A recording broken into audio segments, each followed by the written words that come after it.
Across Australia, New Zealand and the South Pacific, this is the week's Adventist News in Focus. Hello, thanks so much for joining us this week. I'm Sibel Kute. Non-government agencies are already cutting their international development programs ahead of the release of a tough federal budget next month. The ABC reports that although it's anticipated that $1 billion will be cut from the budget, it's not known which programs will suffer as a result. Aid agencies are concerned that poorer countries will continue to bear the brunt of Australian belt tightening. If the cuts that we fear may come actually do happen, that would be about $830,000 or about 20% of our program internationally. And that would mean that about 41,000 people miss out on the benefits of those projects. The second fire in 4 months at Toowoomba's only mosque is believed to have been a deliberate attack. Christian leaders have responded with expressions of support for their Muslim neighbours. According to the ABC, the second fire significantly damaged parts of the building, which was unable to be used for worship after police cordoned it off as a crime scene. However, the mosque's Community Food Day event went ahead, with some from Queensland's Bible Belt City attending in a show of support. I was lucky enough to be able to connect with the Muslim imam.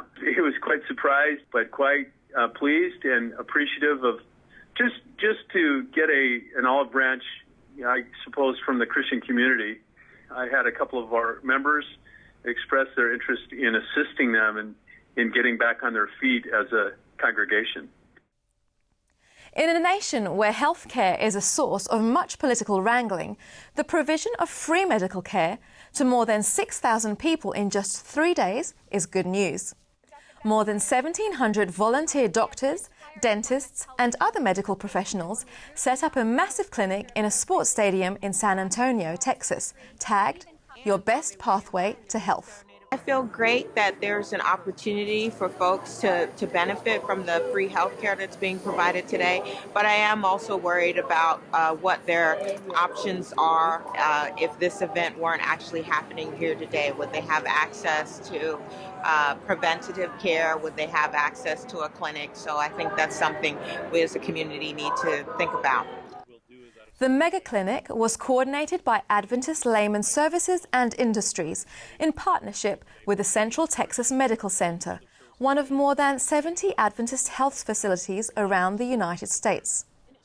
According to Adventist Review, a similar event is being planned for Washington State later this year. The destruction of homes, schools and churches in Vanuatu by Tropical Cyclone Pam has motivated people around the world to offer generous support. But the people of Vanuatu themselves are also giving sacrificially. An Adventist youth group from a church in Port Vila decided to donate last year's profits of their music DVD to a church building project in Vanuatu's far north, where people have been gathering under a tree for worship. The $7,000 donation is in addition to the 25 bags of cement the youth group previously gave to the project. These are just some of the stories from our larger news bulletin that plays every week as part of the full half hour of Record in Focus. In this week's programme, The View from Canberra, Politics in Focus. They claim what they're doing is within Australian law, but of course the effect is Australia misses out on valuable tax revenue. Sue Rad whips up a monster green smoothie. Green smoothies or green juices are an easy way to get some greens into your diet, and many people in Australia, including children, don't eat enough vegetables. And we explore the legacy of Fighting Mac, Anzac Chaplin. But this man was an absolute legend, not just on Gallipoli, but in Egypt beforehand, in France, and for 20 years after the war. It didn't matter where Mackenzie went, he got mobbed by former soldiers and their families. Wow, there's a lot to enjoy and share there. Have yourself a great week. Don't forget you can see all the programme segments at our website, record.net.au, as well as on Hope Channel and the Australian Christian Channel. I'll see you next time. God bless.